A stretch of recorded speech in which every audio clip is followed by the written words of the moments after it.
All right, guys, welcome back to the channel. Today we find ourselves in Pawhuska, Oklahoma, prepping for the Greater Tulsa Open series, which is a huge amateur tournament that we're doing here at the end of April. This is part of that series, Battle for Osage Hills. But first, before we get into the video, if you guys checked out our last video, we are on the road to 1,000 subscribers.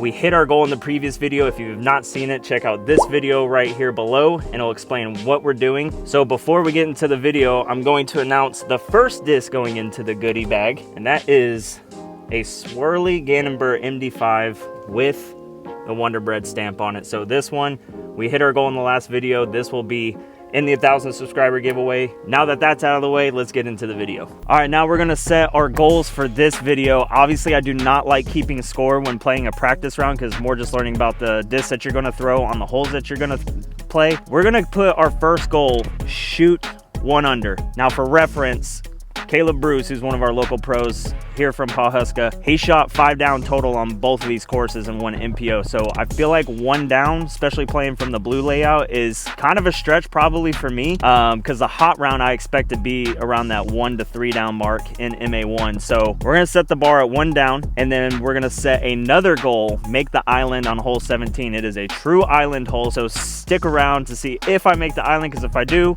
we're gonna have 2 added discs to the giveaway for the 1,000 subscribers.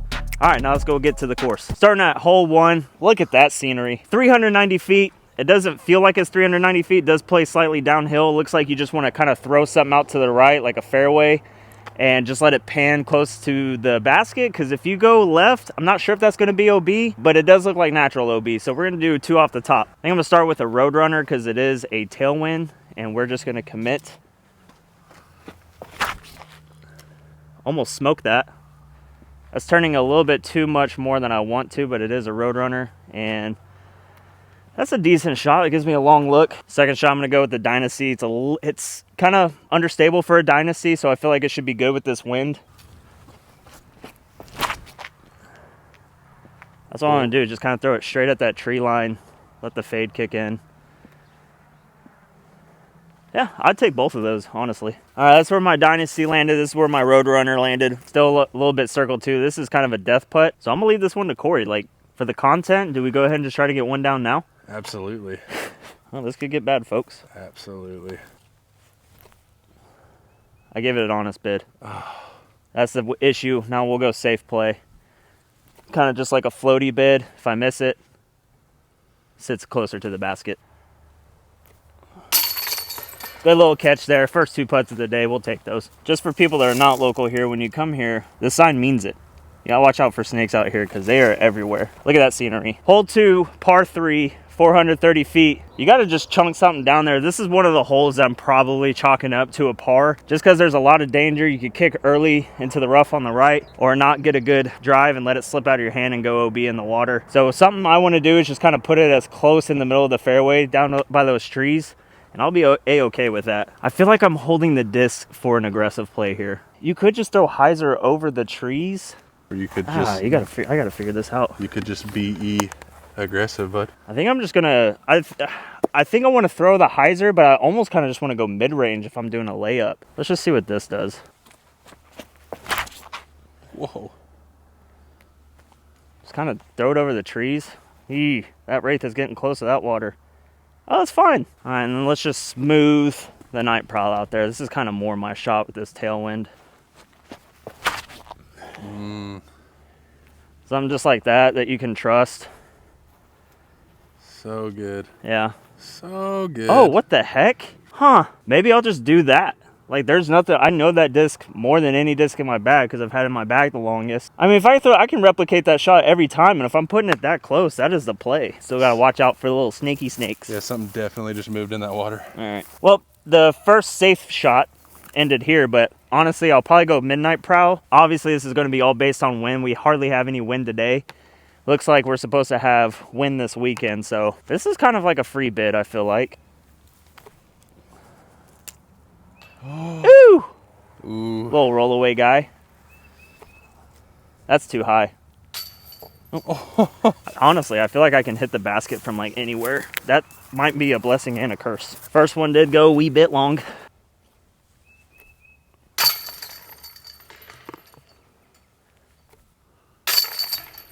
Hole 3 is another par 3, 405 feet. This one's kind of tricky because the fairway leads you. I'm on edge a little bit. I heard something over there and it looks slithering, all right? Snakes are out. What the heck? Oh my God. So the fairway guides you down here, but the basket is down to the left, tucked a little bit right. I know people usually go like hyzer over all this stuff, but I'm unfamiliar with this. But also, if I just throw straight down there, I'm making the hole harder for myself. So I think I'm just gonna put something up on hyzer and just hope and pray, and then just kind of get a feel of how I need to correct. That's not what you want to do. You don't want to throw it straight. Whoa. I mean, I guess you can just stall it out and be safe. That actually sounds okay. Let's go something a little bit more stable real quick. Okay. Well, at least we know where it's at. Let's try actually put it on more hyzer, like pushing hyzer. I'm gonna stable up to this Calvin Destroyer. See, I just don't know if that like clears the tree line or... Oh, you hit trees. Yeah, it doesn't sound like it cleared the tree line. So maybe a little bit more power. This one's gonna be pretty tricky. So looking back at it from like the tee pad, I feel like you can just kind of go like a big like flex shot with something overstable and hopefully crash up there. But I think just for the shot that's easier for me, throwing a hyzer and then landing, getting up and down for par on this hole, I'll take all day because this one is tricky. Be a little bit of a zone. That's fine, that's circle. Putting will definitely be a premium at this course in my field. So I feel like if you're just giving yourself consistent par looks and not making too many mistakes, the birdies that you do get chances for, you got to take advantage of those. So even through 3, so far so good. All right, hole 4's basket. It's right there. But you got to throw up this hill where Corey's at. It's tricky because it's 320 feet, but it's directly uphill. You can see the trees in the background.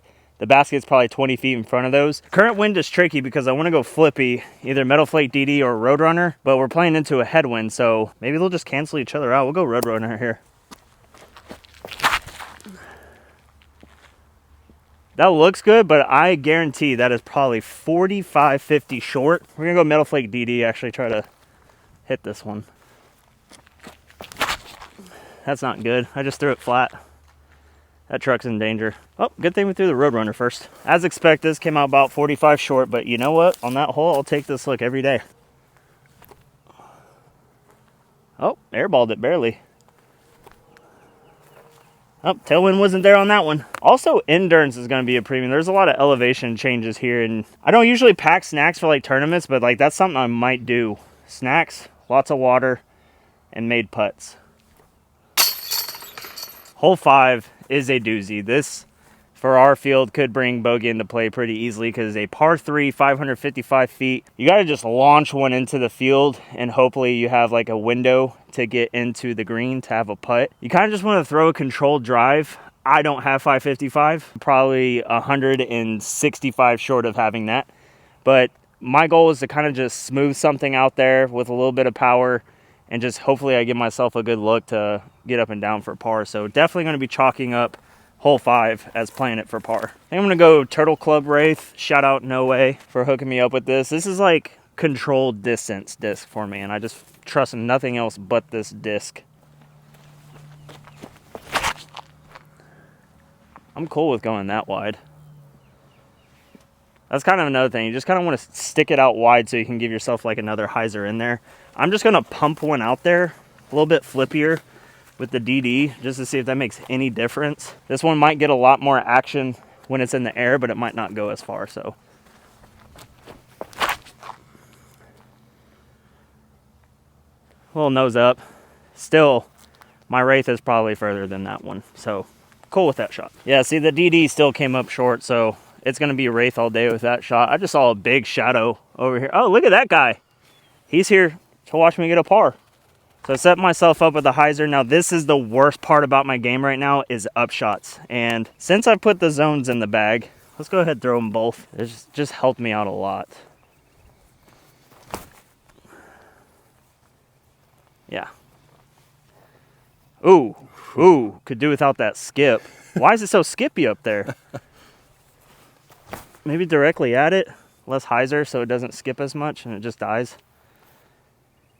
Okay, Someone put a Mario Kart speed ramp up there. That's crazy. Those are zones and flex plastic, and they're just skipping like no tomorrow.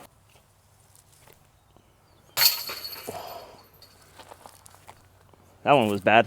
All right, so we're through 5 holes, holding even, which is, you know, I don't ever go into a tournament looking to win it. I mainly do, as cliche as it sounds, playing me versus the course and just seeing where that puts me. Because I've got a goal towards the end of the season that I want to hit. Currently 936 rated, with a lot of inconsistencies. I'll shoot a, you know, 980 plus round, but then I'll follow it up with like a 912, 918. We've all been there. But that's one of my goals, is to reach that 960 mark and take tournaments a little bit more serious. I kind of would just play them just to play them, but like actually coming out here and having like a game plan, executing it and sticking with it, that's something new to me that I'm, you know, bringing to you guys, because I want you guys along for this journey. And maybe when you guys can pick something up from this video as like, you know what, maybe I should start practicing the courses a little bit more serious and not just play the course to play the course, or play the tournament to play the tournament. So island course, I don't have too much knowledge about, so that's why I'm out here taking a little bit more serious and making a little bit more mental notes to myself. And I want to see how that makes me perform in tournaments by doing stuff like that. All right, hole 6 is a par 3, 255. This might be one of the holes that you do want to try to get a birdie on. A little bit tricky because you do got to go forehand. I'm going to try both gaps just to kind of see how each shot reacts. I'll go this one more overstable Firebird, this one a little bit straighter. There is a downslope behind the basket, so if you go a little bit long, you might have a comebacker of dreams. So we're going to go first Firebird down the middle, a little straighter guy. Maybe I take that same gap with the more overstable one. And guys, I am currently sponsored this season by Pastry Dyes, and this is what their artwork looks like. That's just, I mean, it's just beautiful. Look at that. If you guys are interested in stuff like this, head over to pastrydyes.com. Use code TAYTAY10 for 10% off your order. They've got amazing products, and their discs somehow fly a lot better when you have them dyed by then, like this one.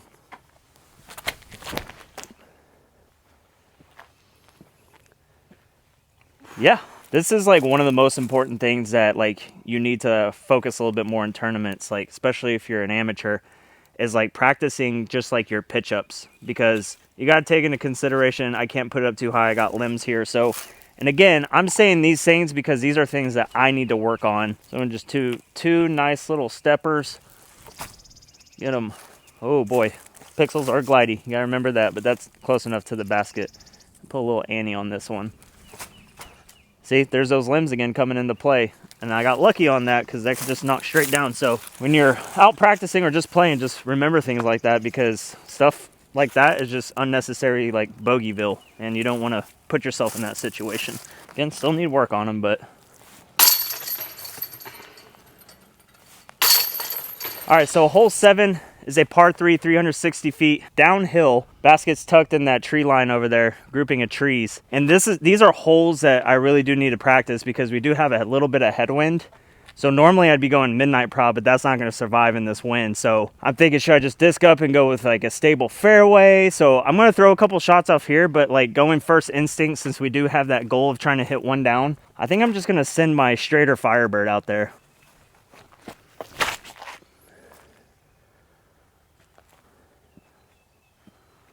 There it goes. All right, so maybe a stable mid-range.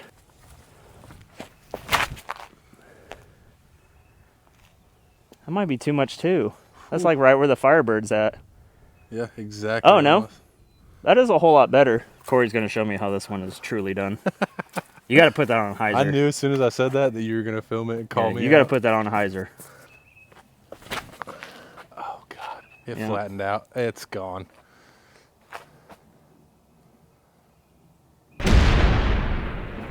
Oof, that was a loud smack.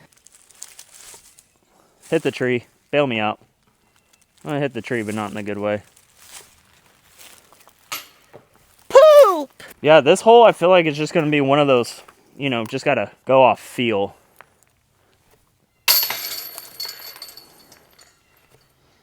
But we are a par man for this practice round. Hole 8, 375 feet, 370 feet-ish, kind of around there. Cool little green. It plays on a mound down there. And It asked for a forehand for sure, but I think this DD just kind of hitting it and letting it flip up for me, just getting past these initial trees is probably the goal. You got to put a little bit more power on it than that. That's got to, and again, I don't know what OBs are. That is like a little ditch, so I don't know if that's where the OB is going to be. But if I'm going to throw a forehand, I need to put some actual power on it. I'm going to throw something that I can flex a little bit more. I'll actually try this swirly philo. Hit a little flex shot.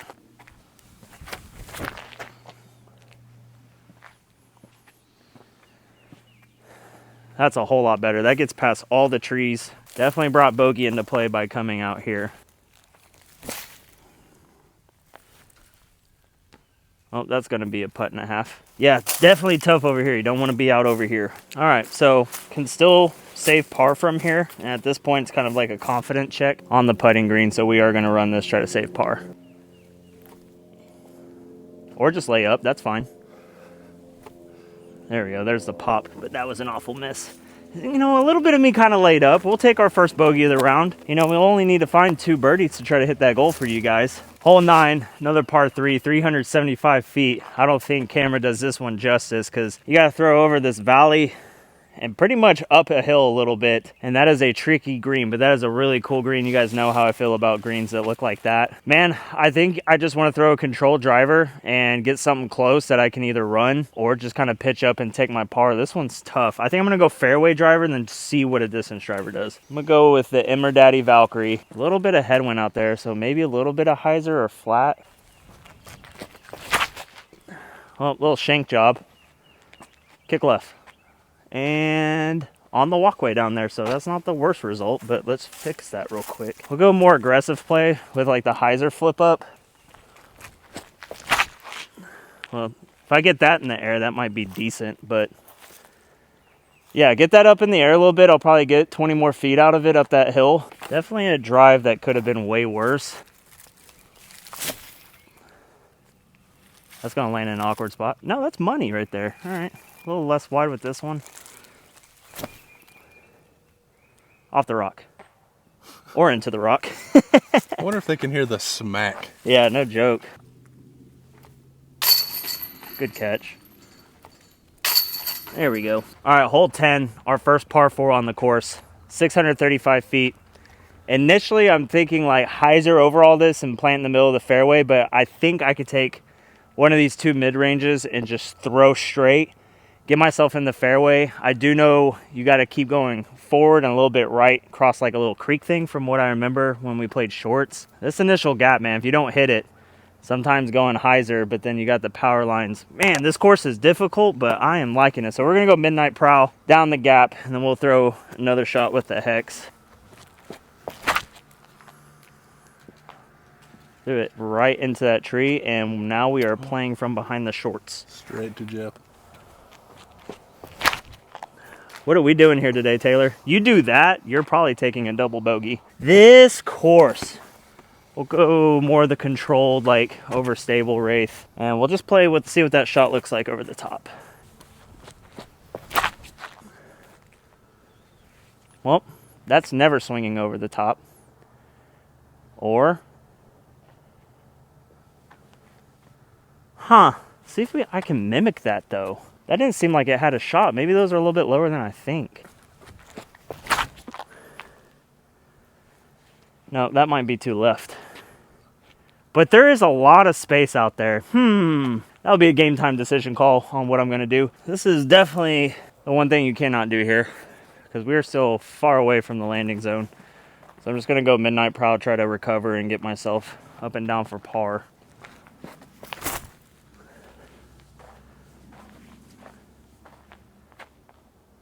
All right, this is a tricky upshot. I actually did give myself a backhand look. The wind keeps switching on us. Like, I feel wind to my back now. I'm gonna go with Watt on a backhand, almost just throw it straight and let it like drift right to the basket. But then I'll also try like a forehand with like a zone. Yeah, I didn't throw it left of the basket, but got a good little roll down there. It just seems so much further away, but it's not. All right, we'll zone forehand here.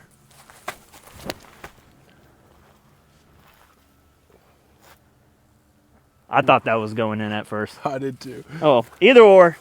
Probably forehand was a better play. I just got to trust it more. Well, this will be a really good par save, considering hitting almost first available. Straddle putts for Scott Adams.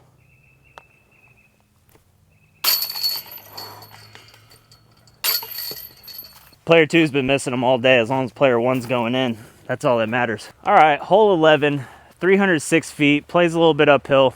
Elevation change once again, which I absolutely love. I'm thinking slower fairway driver. I just don't think a mid-range will fight up that hill for me. So I'm gonna go with Athena and Cicada. We do have a little bit of tailwind.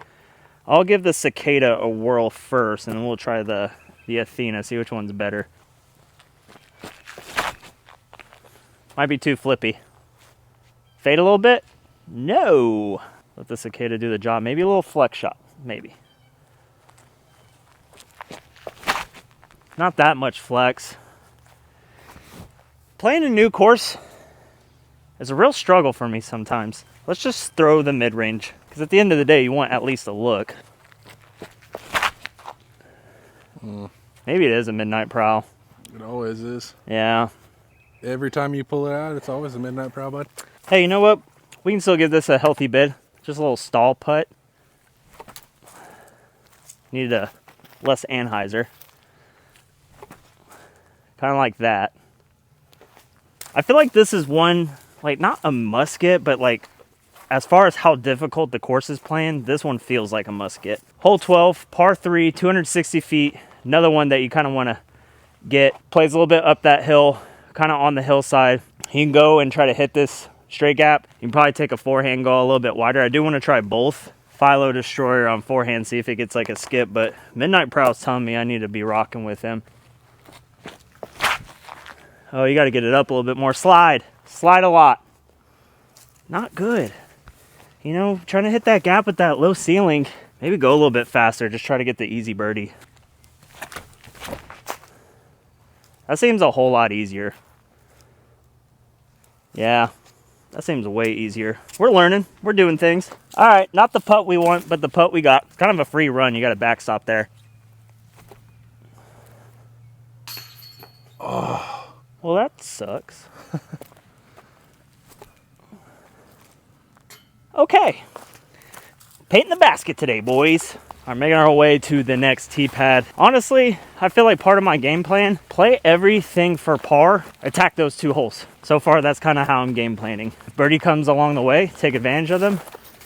Honestly, just par everything. Try to get two of those holes or one of the two. This course is tough. Hole 13, par 3, 420 feet. You got all this fairway here. The basket is tucked a little bit to the right. I feel like this is kind of a hole where you just kind of want to throw something into the layup zone if you don't have a 420-foot forehand, and then just get up down for an easy par. So I'm gonna go with Midnight Prowl here.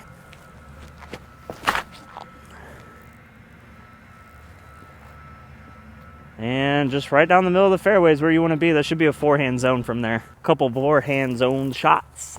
Yeah. That's that easy.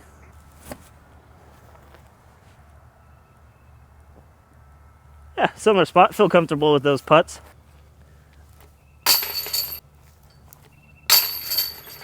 Hole 14, 240 feet. This is going to be another must get.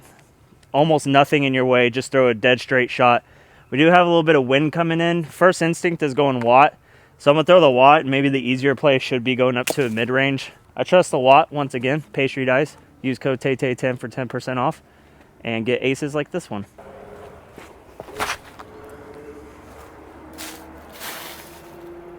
Yeah.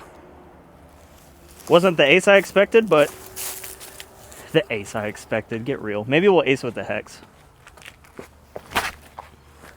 One time for the people, dude. Maybe not. I was like, it's going in. And then it was just as short as could be. There's a beautiful scenery over here. I'm just going to put my head under the water for like 2 minutes. If I don't come up, Corey, just leave me be. Finally, a park job. Finally. Hole 15, par 4, 590 feet. Big water clearance. Looks like you can try to lay up to the white tee pad. I don't know the distance from here to there, But I think my landing zone is going to be probably like try to get 100 feet in front of the short tee pad and then go from there. I brought extra fairway drivers. I did not bring extra distance drivers, so wish me luck, viewers. I'm going to go with my stable Wraith, maybe put a little bit of turn on it. There's a little bit of turn. Does that come out? Okay, so that's fine where that's at. That's kind of where I planned, but I feel like I can get over there. Throw one more. Turtle Club, Wraith. I'm not going to lose this disc because it just, even though it's a turtle, it doesn't ever go into the water.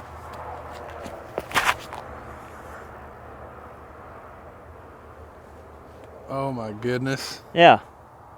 I mean, it's in some crap and that's pretty uphill, but I guess it just all depends on what kind of wind we got. We do have kind of a favorable wind with the tailwind to get over there, but I'm not mad at either one of those shots. I'll probably have more of a run up from my first one. I think I'm just going to take my overstable Firebird.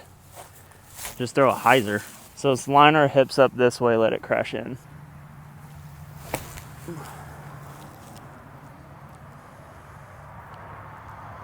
I mean, that's a tap in. That's under the basket. Pretty good. No, I got you. I'm parked. I want to see you get your par. Okay. I was like, what are we doing? Hello? Hey. Big par for Corey. That was absolutely rude. Cut the first one out. Okay, yeah. I got you in the editing. Make sure you guys stays close to the basket, folks. And with that, we have climbed to 1 down. We have the goal hit right now, but we got to survive the rest of the course. Plus, we can get that bonus challenge for you guys done by making the island on 17, which is coming up after this hole. Though we're on table to get both goals, we could easily just lose them just like that on the next one. Hole 16, 540 feet. Not a par 4. This is a par 3. Hey, look at this. We got Travis Pastrana making a guest on the channel here. Do a ramp, Tony Hawk. All right, so basically you want to play this one for par. Like, bogey might feel like a par, and a par might feel like a birdie. That's how I feel like this hole will be. I'm going to go flex forehand down this initial gap. Hopefully it goes a little bit left and gets around just all those trees, and then set myself up for another forehand because the basket is tucked to the right. Get low. There we go. Perfect. Skip. Whoa. Did exactly what I wanted to do. Take these trees out of play, go forehand, set myself up for par.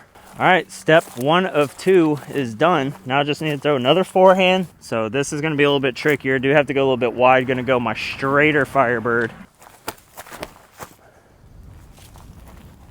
A little skip would help. Yeah. Yeah. All right, so game plan has gone according. I just got to finish with a made putt.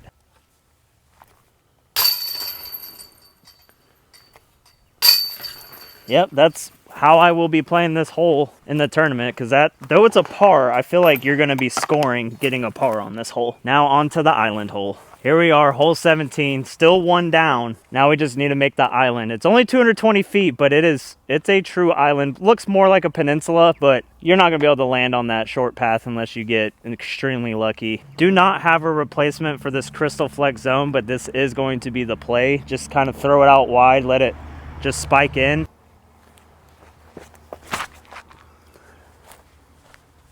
Get down. Oh! Wow. Forget making the island. We damn near just aced. And now since I was close, I'm going to give it 2 more bids for the ace.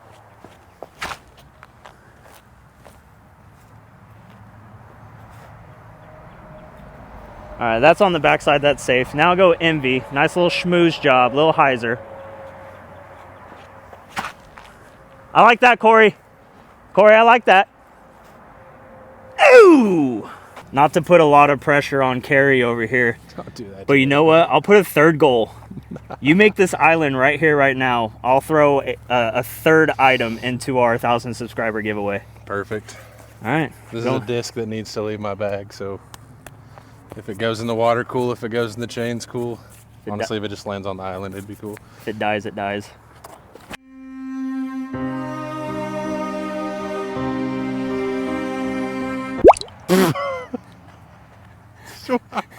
I should have thrown that way harder. Yeah, dude. You do like the most overstable approach disc in your bag. Oh my gosh, he's sacrificing another one. You have a tailwind. So I just threw it not that hard. I was like, oh, it's fine. It wasn't fine.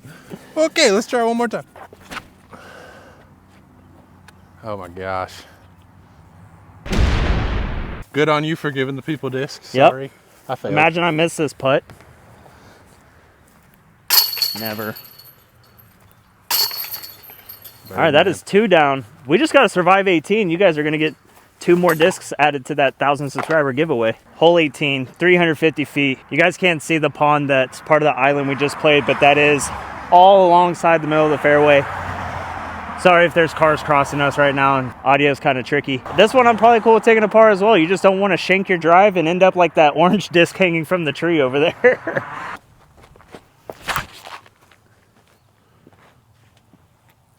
Threw it too low. But that's still a straddle putt from there. Let's throw Uno Moss. I feel like what I want to accomplish, I could get with the Roadrunner. No, that's too flippy. Let's not do that. Roadrunner will not be thrown on this hole. Yeah, because that's you don't want to do all that. But this is another straddle putt for the one and only Scott Adams that doesn't believe. Believe in this, pal. Oh. Believe in this, pal.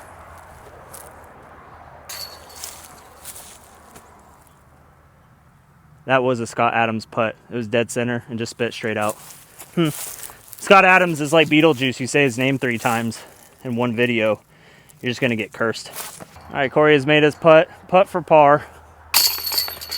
And that's going to do it for this practice round here at the Island Course in Pawhuska. Definitely a fun course. You want to get out and try to play it around this time because I know during the summer it kind of gets overgrown. It doesn't really get taken care of too often, but that aside, it's just extremely hot, a lot more snakes. I've had a black widow on my shoulder here before, so that was cool. But we did hit our 2 goals. So if you guys want to see what discs I'm going to be putting into our goodie bag for 1,000 subscribers once we hit that, check out the next video. Like I said, we've got that Swirly MD5 added. Now we're going to add 2 more discs into that giveaway. We're going to keep doing that until we hit 1,000 subscribers, so I greatly appreciate the support. Drop a like on the video if you want more content like this. Until the next one, guys, we'll catch you guys later.